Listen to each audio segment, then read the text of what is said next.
It's time for the most important question we can ever possibly ask. Who would win? Almost 99.9% definitely a Smurf or an Overwatch Pro?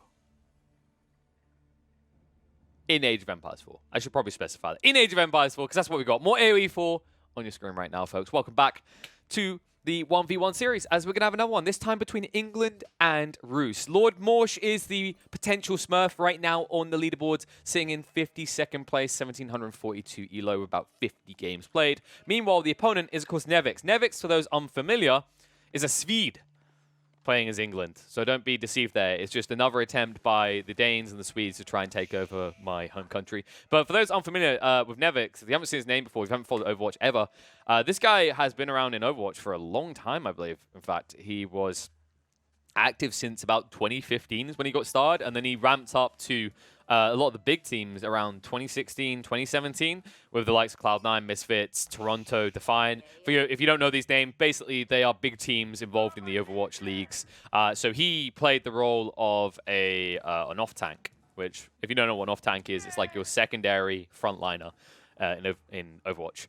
But he's been playing some Age of Empires. He's put in a decent amount of games now, up to 203, and currently sitting 167th on the leaderboards with 1619 elo. Now, I know what you're thinking. Oh, that's not a good match. It's like 50 versus 160. But remember what we always say. When you get outside like that top 30, top 40, it all squeezes closer, right? We just said he's at 1619. And if I was to give you the reference point, if we go to the, let's say we go to like the 80th role right now, that's 1703, right? And I said Nevix was, what, midway through 1600? Yeah. Okay, no, 1619. So you can see, like, it's less than 100 between them, right? It's actually pretty well condensed once you kind of shrink beyond that. I think that will change with time, and we're starting to see at the top where you've especially got these top of top players that are almost 100 ahead of people, like, just 10 ranks below them. But I do think it is shrunk when you go below those ranks. It's starting to expand a little bit wider between, like, the top 40 and the top 80. And I expect as the weeks go on, that'll continue to trickle down into the 100s and the 200s and the 300 range.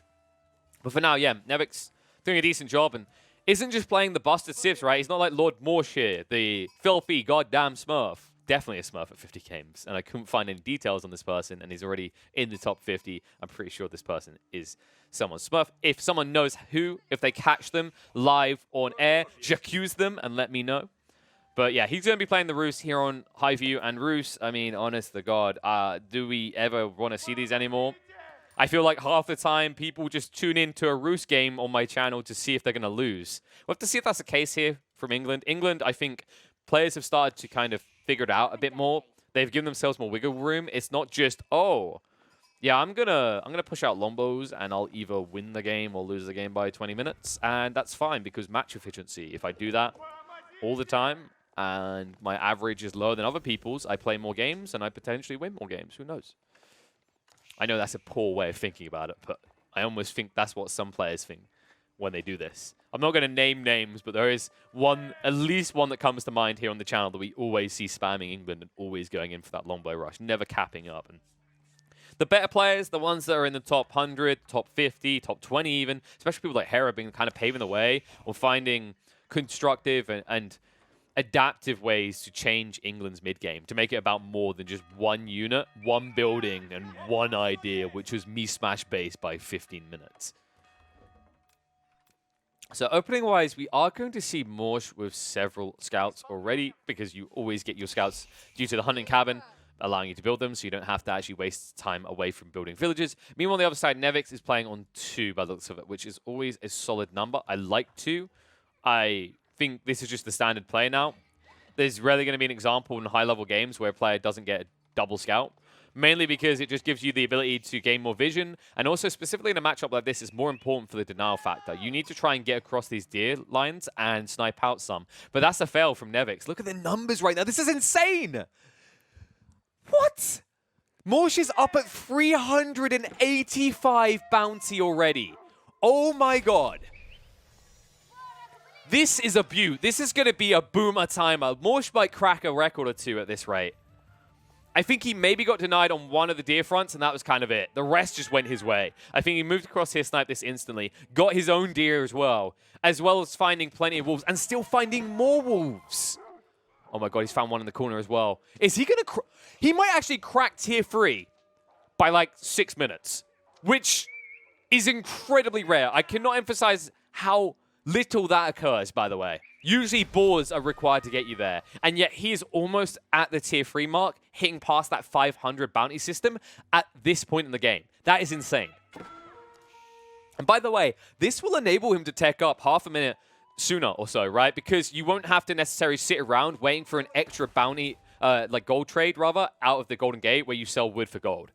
This is just insane. What a beaut to watch. Is there any more wolves for him to gain? If he finds a wolf, the sheep might be enough to push him over the edge. Because right now, I think he should have some sheep coming back soon, right?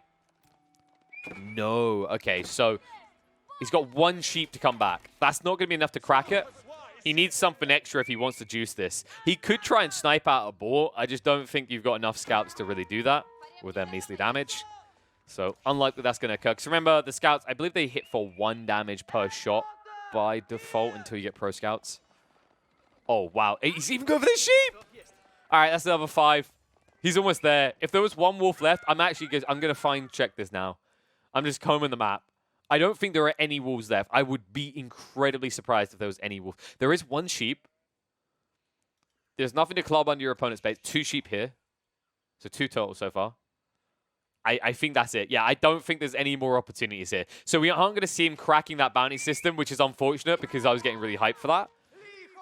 That makes me sound like I'm fanboying Roos. It's just like, it's impressive. You actually have to respect it. You can actually hate the Horse Archer spam. You can hate the Castle Age booming the Roos players engage with 24/7. But you have to respect a grand opening from a Roos player when you see it. And having 480 bounty at this stage in the game is exactly that.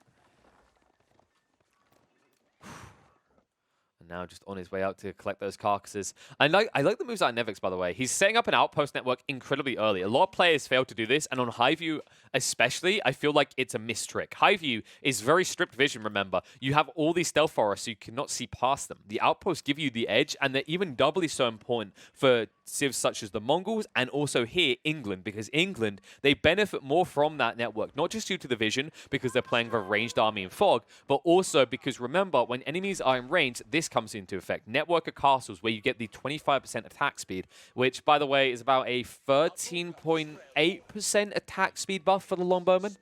Yes, I know, that makes no sense. The network of castles is a little bit bugged at the moment, folks. It's not consistent. All units were not born equally, and only 1 or 2 of the units in England's arsenals even gained the full attack speed buff. It's still a big juicer, though, in fights, especially in late game, when you think about doubling that up to the 50% attack speed.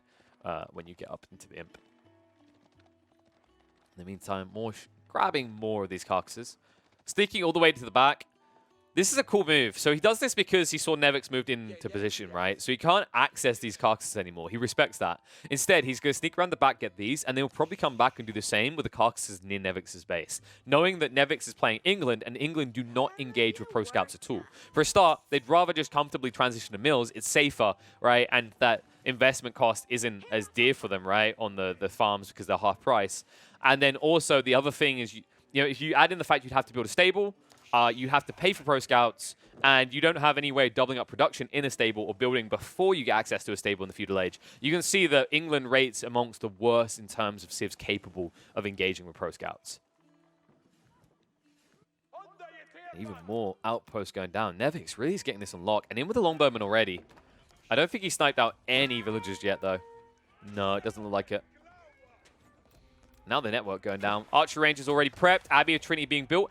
Delayed compared to what I expected out of Morsh. Morsh seemed to have missed a trick somewhere here. Usually we're looking at done by 8.5 minutes when you get this solid of an opener. Because look, Morsh is actually up at the 555 mark. He actually went and killed one of the boars. So he's able to access that final tier of gathering speed as well as the quicker generation from the hunt cabins. But no dice really on this timing. I'm kind of a little bit underwhelmed. I was really hyped. I feel like I betrayed us. I deceived us because I wrote this story about how epic of an opening this was, and the follow-through was a little bit lackluster, right? All in all, still reasonable timing, still pre-10 minutes, still going to be able to get on the aggressive, and it is going to be up against longbowmen, so he will have the edge with his horse archers. Yes, the longbowmen have more range, but you're able to gap close very quickly and you dish out more damage per unit. And remember, the costs are very similar, right? Longbowmen 40 and 50 compared to the horse archers at 80 and 40. You're only paying 30 more for a unit with more health, more mobility, and more damage per shot. Here they come. There's the numbers for you. 12 damage, 85 health compared to 70 health, 6 damage. Now, Nevix can somewhat close this gap once he techs up himself, but he's not in a position to do so. Remember that these outposts are expensive, every single one costing that 100 wood. He's also had this villager up here who hasn't been working in base, and then there's the fact that he got this longbow army to open up with, right? So all this slowed him down, but he's now on his way. King's Palace being built in the back. I respect this, actually. Nevix, this is a solid timing. I thought he'd maybe be an extra half a minute to a minute behind if he was looking to boom here. I do like that he didn't double down on longbowmen. I've seen far too many England players continue to build longbowmen up against Roos going, well, I outnumber, and as long as I outnumber him, I win because he can't, like, force me away. The problem is you can't force him to do anything with just longbowmen. So at some stage, you're going to show weakness, either because you went for a battering ram or two, or you chose to stop producing units and tech up, and that will be the moment where the Roos player will pounce. This, however, gives England scalability and an ability to bite back in later phases. Nice move in by Morsh. Raises the outpost to the ground and still gets his hands on the carcasses. And so far, so much value being gained. There's still a few carcasses out here. There's 7. So yeah, so there's 8 carcasses over on his opponent's side. And in total on the map, still 10 carcasses to gather up. So he has actually got a huge quantity so far of what's available on the map at 18 under his base. Could have been faster if he went 1 or 2 additional scouts, but I'm okay with 6. 6 is an acceptable number. And now moving out, looking for those relics. Relics that I think Morsh should know the location of. He scouted practically the whole map. That's another weird kind of knock-on effect to think about, right? When you talk about these scout-spamming civs, these ones that go ahead and get that force of food gathering, right, with the pro scouts to bring back the carcasses, it's not just that they get value there. It's the fact that you have more scouts out in the field soon than your opponent usually. You're looking across more of the map, so you get initial recon better, which really benefits a civ like the Roos with these warrior monks knowing exactly where to go immediately. And then the other thing that it gives you, of course, afterwards is it gives you the ability to statically place these around an opponent's base and keep eyeballs on what they're up to. And I think, by the way, that's going to be a big switch up for HRE players especially. A lot more have started to identify that a stable drop into Pro Scouts, they're not the best at it, but it's feasible due to their excessive income in their early economy. And the reason they want to do it especially is because that scout vision we talked about, spotting out these relics super early is incredibly important for any religious civ that relies on relic gold treacle to boom them up. And, of course, the namely ones are HRE top of the pack for that, followed quickly by the Roos.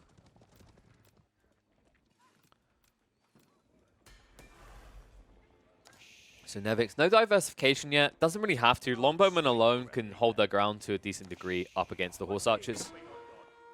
Right now, it's just important he creates a protected economy. And that's why I like the position of the King's Palace. It's not forward, it's behind. But it bridges the gap, right? You've got all this farmland between. There's going to be reasonably protected. And on top of it, now have access to a gold vein that can't actually be breached by the horse archer army.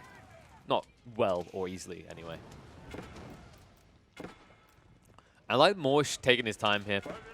He's going to burn down all the defenses, just try to take away that vision game. You can see him move out from Nevix, but Nevix has to be careful because Morsh is approaching the point where he can do this. He can start to split 2 groups of horse archers against his opponent.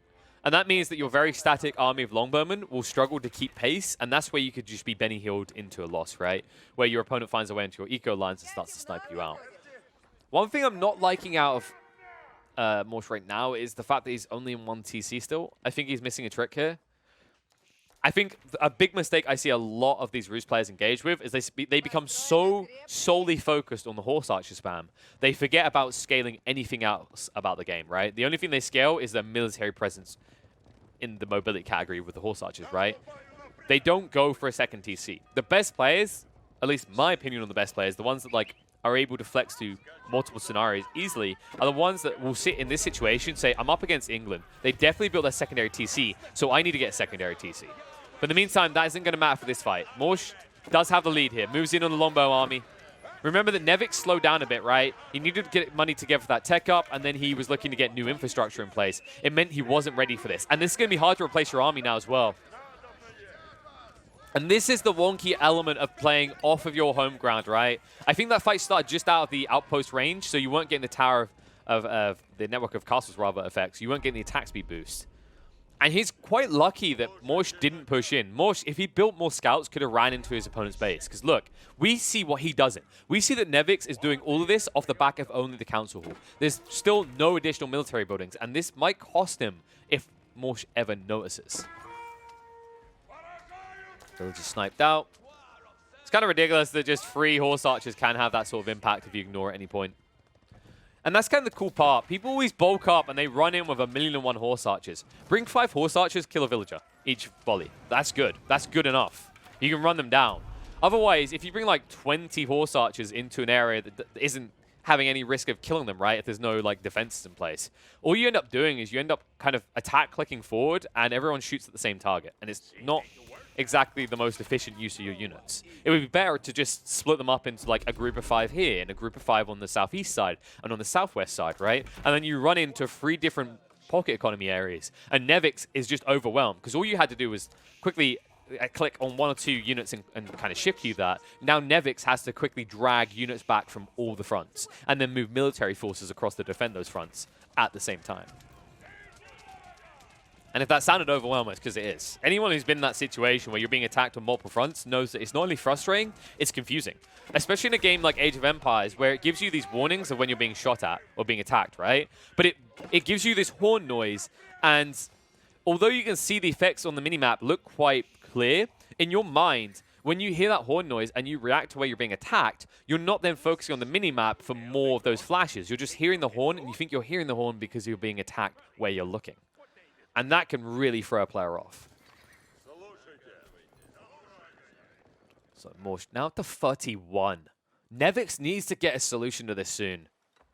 And the monastery is an interesting choice. It might work out. He defended these 2 relics, right? But more importantly, it just seems to me that Morsh wasn't interested in it. He could have built a monastery and got into this, and now he's going for the TC. There we go. That's what I want to see. It's very delayed. I think this should have been a lot sooner.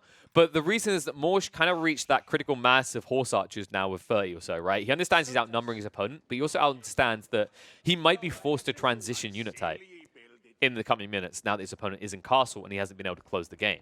So this is what a smart Roost player would do. A smart Roost player would give themselves a secondary TC and allow themselves to build additional infrastructure of different unit types to prep for the worst case situation, right?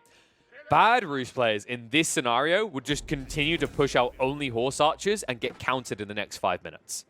And that's what I want to see. I want to see a player that evolves it, because we're getting bored of it, right? We understand horse archers is strong.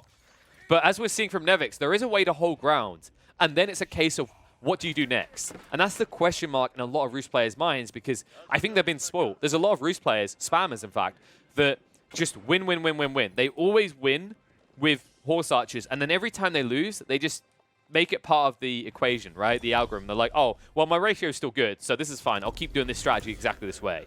Instead of sitting there and going, man, I lost that one in the end from just spamming horse archers. What could I have done differently? What would have been my transition that would have given me a win? And that's what we're seeing out of Morsh here. Morsh wants to have access to that. Because if you continue like this and you reach your cap off of horse archers and your opponent brings out a few mangonels and a bunch of horsemen, your game is done. Because the difference between horsemen and horse archers is after that big fight in the center, the horsemen can run in and raise your base to hell. The horse archers, not so much. There we go. Mangonel's now coming out. By the way, the other deal here is he's done it next to the stone outcropping. So Morsh's intent here is to start keep dropping, which is a really powerful strategy in high view. High view, like we said, you got that limiting factor of vision. If you strip vision away from your opponent and then they run into the ambush of a keep, it gives you a strong arm point to push them back and potentially break them from. Oh, these 2 knights. I mean, they will kill several villagers here if they spot this. I don't think he necessarily knows 100% this is here. He's looking for a breach at the back, though. He has to assume that Morsh should start to expand his lines. And now, as the vision breaks, he's going to see exactly what he wanted. Charge him. Already killing off 2 villies. Almost 2, actually. Oh, my God, he's so close to getting them. But he should get 2 or 3 more on the run back towards the TC. But here comes the horse archer army. So not able to get as much value as you would have hoped in the end there. I don't think he got melee tech. I think that's the problem there, right? Yeah, he didn't even get Bloomery. I think if he had Bloomery, he probably kills 2 more of the villagers there. But instead, it's just going to be 3 knights lost in the end for nothing. as I think this one came from elsewhere. And it's a dead end. At an end to your existence, sir. This did buy time, though. Look what Nevic's done. He moved up, he continued an outpost crawl, and now he sees his opponent doing something similar. He doesn't want to let Morsh get this up. And with the Longbowman in position, he should be able to snipe out several villagers here. Mangonel's shot is good. Almost kills them all. Will force them away. Still, neither player engaging with tech stars. I think especially Morsh should be considering this now that he's getting pressure. But look at the move, the Horse Archer army. 56 riding in. It really is a ride or die situation for them. They need to break England here, push them back. You can't let them get this continue crawling with the outposts. The Mangonel's not finding its value. Not with the split formation, the staggered formation coming out of the Horse Archers. Most of the Longbowmen already dead. Mangonel now gone. That's going to be the Ford army wipe for Nevix, but not the end of the world. He can fall back to his base. He's going to need the infrastructure, though. And now dropping archery ranges. He's not switching up at all. Meanwhile, the Knights spots out the keep trying to be dropped here. Morsh juking him out for the time being. They will snipe out the Knights, and it's important he gets this down. He wants to control the sacred site to control the narrative in this game. And that's what the keep's going to give him. I would really like to see more stables being dropped by Nevix and a switch over from Knights. Knights just aren't cutting it for me right now. I think the problematic element of his composition is that you can argue that Knights are less likely to be just obliterated by Horse Archers in smaller quantities, and they will reach the line. The difference is whether Morsh gives a damn once you reach his line. Because your problem right now is even if he does give a damn, he can back away, right, fairly quickly. And while your Knights can gap close and they can keep consistently on top of targets with the same movement speed, the unit that can't is the Longbowman, right? The Longbowman with 1.12 tiles. There is a sweet spot on the initial retreat where you still have them in range for 1 or 2 volleys, but after that, you're always chasing at a slower pace, right? You're always the fat kid that stops us from enjoying football, right? Because we have to play at your pace instead of our own. And that's exactly what the Longbowmen feel like in this game.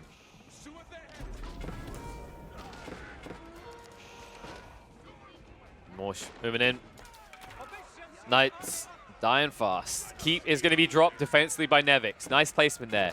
Freed up the space after taking out the tree line. Now protects his military district and will force Morsh away. Morsh doesn't have any siege, remember. He's making that mistake we said so many Roost players make.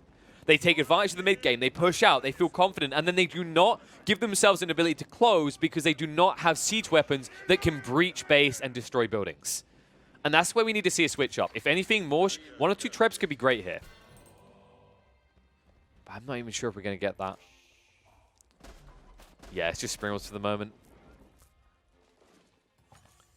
The problem with the way that Morsh is playing is that while he's maintaining ground and he's controlling that center area, he's still able to cap the Eastern Sacred Site, right? So he's not taking a victory condition at all. And it means there's no real pressure. Nevix can keep chilling for a while, yeah. Right? And it means he can get to a quality point where he's pushing out enough of these late game units that he can actually backtrack and overwhelm Morsh's element of Horse Archers. In fact, if you look closely, guys, you might notice a detail about these numbers. Nevix, every choice here is intentional. He hasn't clumped. He hasn't tried to number the same as the Horse Archers. He's saving resources. And as a result, he almost has the required quantity to go into the Imperial Age. That is something that Morsh is not ready for yet. However, Morsh could be if he chose to trade a lot of this gold. Remember, you don't have a use for gold in your economy much. Outside of the siege weapons, there's been no use for Morsh right now.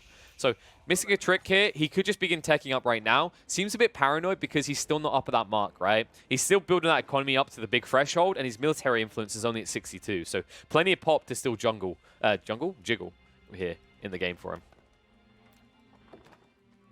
There we go, Berkshire Palace. So Nevix going to do it first. And this is a cool placement, by the way. He doesn't want to play into the keep. He doesn't want to play into the center. He just wants to prevent Sacred Site victory condition being used against him. And that's the point of this Berkshire Palace. It's close to where the Sacred Site is. Not too far out that it feels dangerous, right? It gives him a little bit of expansion on the wood line as well. Everything's about protecting the economy and then by secondary, protecting the Sacred Site. Don't you just love it when your knight stops lancing for no reason? No? Then you must be Nevix. Because he's had this issue a few times. Every player does get it. More than a few times. It's actually incredibly infuriating. So, Horse Archers will move in. Wolves going down in the meantime. And remember, Berkshire Palace has ridiculous range, 50% additional range. So for reference, as you can see, 12 tiles. Yeah, you heard me right. The range of a Springald with shutter triggers. Yeah, pretty absurd. So protects his flank, has Keep in the center and his main army there to protect the central and southern approach. He's pretty safe for the next 5-10 minutes. The question is what happens after that. I do think he got scammed on the wood lines. He had one here and one here. And do you want to know why he got scammed, folks? Because he has an additional one here. Should we have a look at the Roost player and then rip our hair out? One here, one here, one here. Now, hold on a second. We're already at the number Morsh has, so that must be it, right? No. No, that's not it at all. What are these generations are so disgusting. This is like, if I look back at this, if Nevix loses this game and it comes down to that kind of resource log and running out of wood, he's going to look back at this replay and he probably just flips his keyboard and says, I'm going back to Overwatch. That's how much I hated this map generation. It sent me back to Overwatch. Because it is just disgusting, right? There's even another one over here. Meanwhile, on Morsh's side, it's just this tree line. That's basically it when you expand out the base. Oh, sorry. My apologies, folks. This tree line here, look how big this one is. Wowee woo. That's going to last you a lifetime. I mean, that right there, that is one department store worth of toilet roll, and then you are out, right? It's the toilet roll apocalypse again. It's like COVID just started over, and no one can find it anymore. I feel really bad for Nevix in this game. Because remember that wood is an important element of the English. Your late game composition, if it turns into a resource slog, falls back to longbowmen and spearmen. And it's incredibly effective in that late game situation, right? And those all require wood. And in the meantime, in this mid game, you need your siege weapons, which requires a big influx of wood. And you're still always going to push longbowmen, which once again requires a lot of wood. These longbowmen are pretty lethal now, by the way. Archers still haven't been upgraded yet. Oh my god. Okay, he'll have the elite status, but the amount of precision is still 50 seconds out, and the fight's already engaging. Longbowmen moving in. Need to be careful of the Maganel. But they're going to be able to just pepper straight through Morsh's Horse Archers. He finally gets the upgrade as he backs away. But initial casualties in favor of Nevix here. 49 compared to the 43 longbowmen. And remember, Morsh started with more. A problem you do have is your Springald army. He hasn't got the high armory research yet, right? Okay, no, he did get it straight away. Good lad. So Morsh has the advantage here. He has that 13.5 tower range. Remember, the Roost get a unique tech out the high armory that gives them a 1.5 increase in their Springald range, compared to the 12 range that Nevix can achieve at best, courtesy of the shutter triggers, which you unlock in Imp Age for your Springalds. PopCap, how are we looking right now? Nevix already has the eco requirements, right? He's about to hit his cap. He needs to try and make a move soon. But you have to be careful, right? Your approach can feel wonky in this map design due to the fact that you've allowed Morsh to control that center area for so long. You have to understand he has a network, right? If we look at the vision game, you've got the wooden fortresses down, you've got the keep as well. He sees everything. He sees every direction. So any move you make is going to be static, slow, and seen. And that means that Morsh then has the options to prep a response, or with his rapid mobilized forces, right, with the Horse Archer army, he can wrap around somewhere else and strike you where you're not. And right now, Morsh with the bombards coming out first is looking to be the one striking.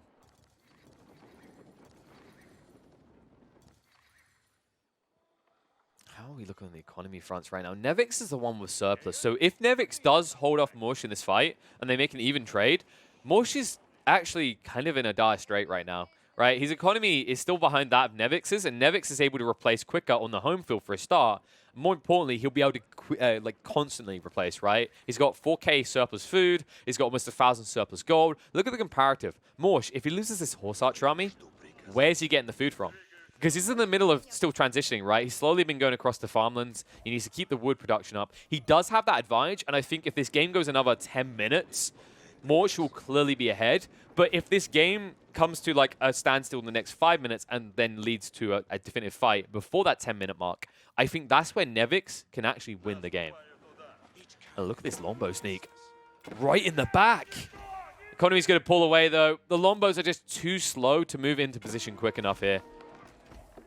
Meanwhile, on the south side, nice coverage. I like this move. Nevix needed this. He's going to get the keep down. He's going to secure both these gold veins. That's a huge booster to his economy, as well as the stone back here that will pay for the keep he just dropped. In the meantime, in the center, those to move in. Berkshire Palace is here to help Nevix with the defense. Remember, he has got that attack speed as well. Mangonel trying to get the shots out quick enough.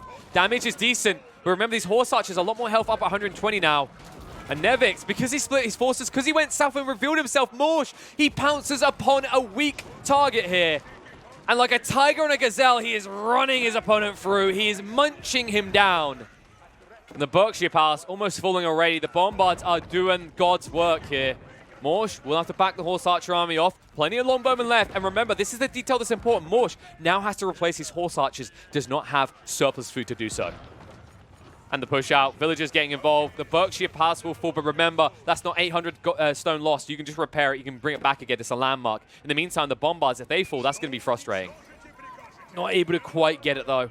Backs off just in time. This should be the villagers returning for the repair. Just get the Berkshire Palace back up. And I think the other cool thing, if I'm not mistaken, is this cannon emplacement that was half researched will stay half researched when you rebuild.